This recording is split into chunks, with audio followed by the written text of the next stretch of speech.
This is Sai Satcharitra chapter 3. The story is as follows. Sai Baba's sanction and promise, assignment of work to devotees, Baba's stories as beacon, light, his motherly love, Rohila's story, his sweet and nectar, like words. Sai Baba's sanction and promise. As described in the previous chapter, Sai Baba gave his complete assent to the writing of the Satcharita and said, I fully agree with you. Regarding the writing of Satcharita, you do your duty, don't be afraid in the least, steady your mind and have faith in my words. If my Leelas are written, the avidya, nescience, will vanish, and if they are attentively and devotedly listened to, the consciousness of the worldly existence will abate, and strong waves of devotion and love will rise up, and if one dives deep into my Leelas, he would get precious jewels of knowledge. Hearing this, author was much pleased, and he at once became fearless and confident, and thought that work was bound to be a success. Then turning to Shama,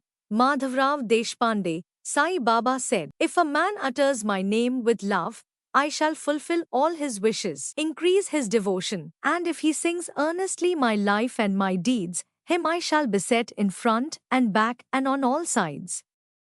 Those devotees who are attached to me, heart and soul, will naturally feel happiness when they hear these stories. Believe me that if anybody sings my Leelas, I will give him infinite joy and everlasting contentment. It is my special characteristic to free any person who surrenders completely to me and who does worship me faithfully and who remembers me and meditates on me constantly. How can they be conscious of worldly objects and sensations? Who utter my name, who worship me, who think of my stories and my life and who thus always remember me. I shall draw out my devotees from the jaws of death. If my stories are listened to, all the diseases will be got rid of. So, hear my stories with respect and think and meditate on them, assimilate them. This is the way of happiness and contentment. The pride and egoism of my devotees will vanish, the mind of the hearers will be set at rest, and if it has wholehearted and complete faith,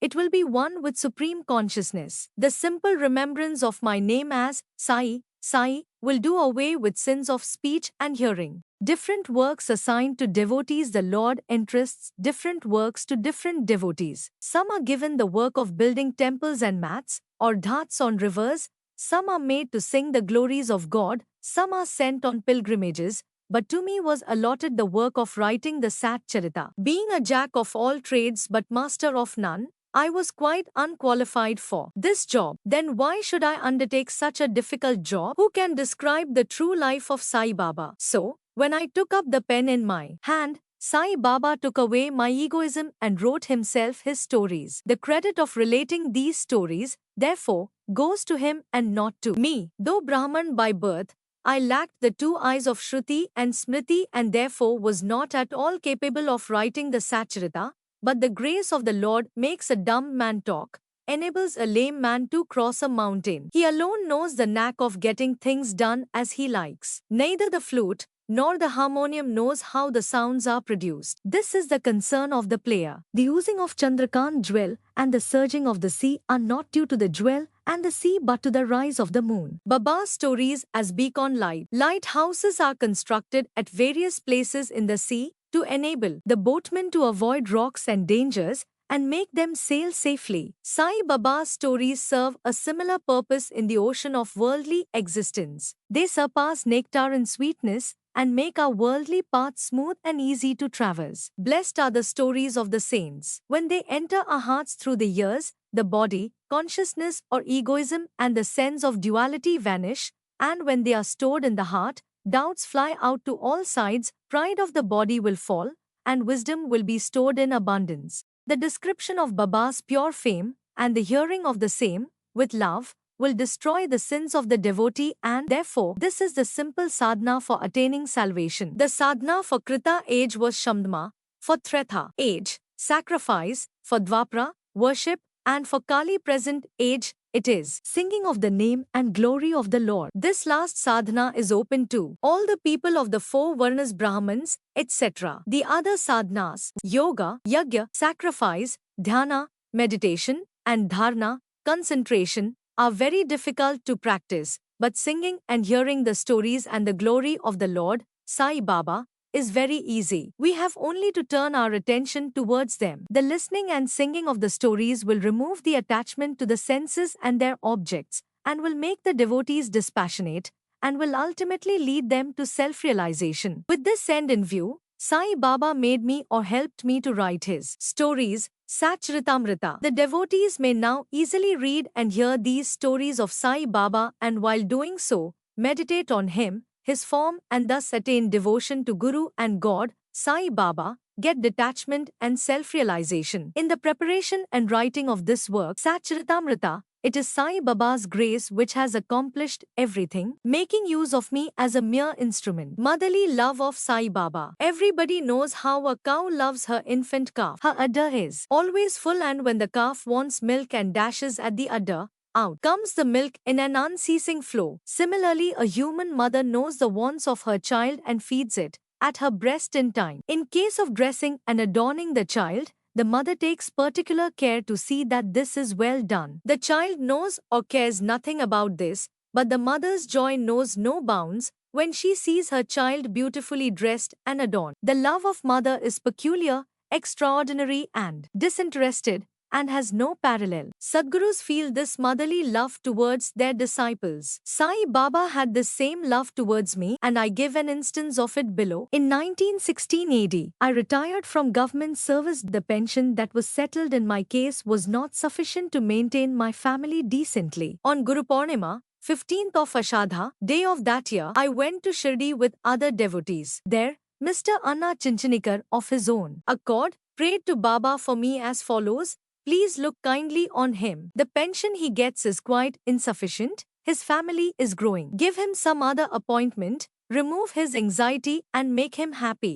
Baba replied, "He will get some other job, but now he should serve me and be happy. His dishes will be ever full and never empty. He should turn all his attention towards me and avoid the company of atheists, irreligious and wicked people. He should be meek and humble towards all and worship me heart and soul. If he does this, he will get eternal happiness." The question, who is this he whose worship is advocated, is already answered in a note on Who is Sai Baba in the prologue at the beginning of this work. Rohila's story.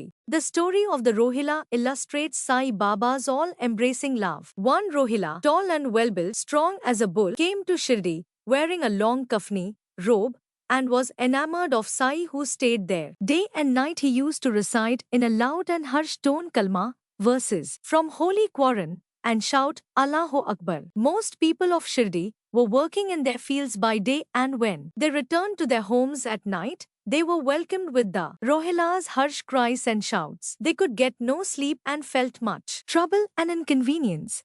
They suffered in silence this nuisance for some days, and when they could stand it no longer, they approached Baba and requested him to check the Rohila and stop the nuisance. Baba did not attend to their complaint. On the contrary, Baba took the villagers to task and asked them to mind their own business and not the Rohila. He said to them that the Rohila had got a very bad wife, a Zantipi, who tried to come in and trouble the Rohila and himself, but hearing the Rohila's prayers, she dared not enter, and they were at peace and happy. In fact, the Rohila had no wife, and by his wife Baba meant Durbuddhi, that is bad thoughts. As Baba liked prayers and cries to God better than anything else, he took the side of the Rohila and asked the villagers to wait and suffer the nuisance, which would abate in due course. Baba's sweet and nectar-like words. One day at noon after the Aarti, devotees were returning to their lodgings when Baba gave the following beautiful advice: "Be wherever you like, do whatever you choose, remember this, well, that all what you do is known to me.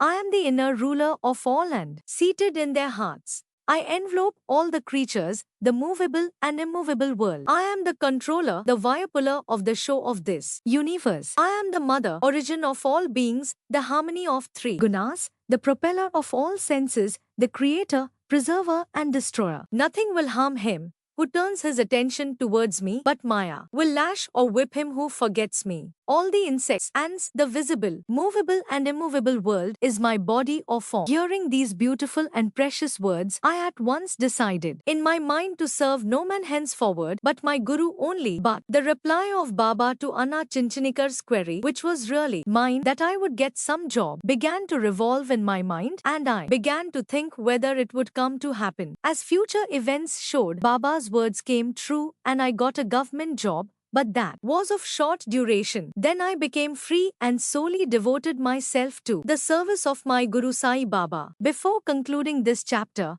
I request the readers to leave out the various hindrances with indolence, sleep, wandering of mind, attachments to senses, etc., and turn their whole and undivided attention to these stories of Sai Baba. Let their love be natural, let them know the secret of devotion, let them not exhaust themselves by other sadhanas. Let them stick to this one simple remedy, that is listening to Sai Baba's stories. This will destroy their ignorance and will secure for them salvation. A miser may stay at various places, but he always thinks of his buried treasure. So let Sai Baba be enthroned in the hearts of all. In the next chapter, I shall speak of Sai Baba's advent in Shirdi. Here ends the chapter 3 of Sai Satcharitra. Bo to Shri Sai, peace be to all. Please like, share, and subscribe the channel.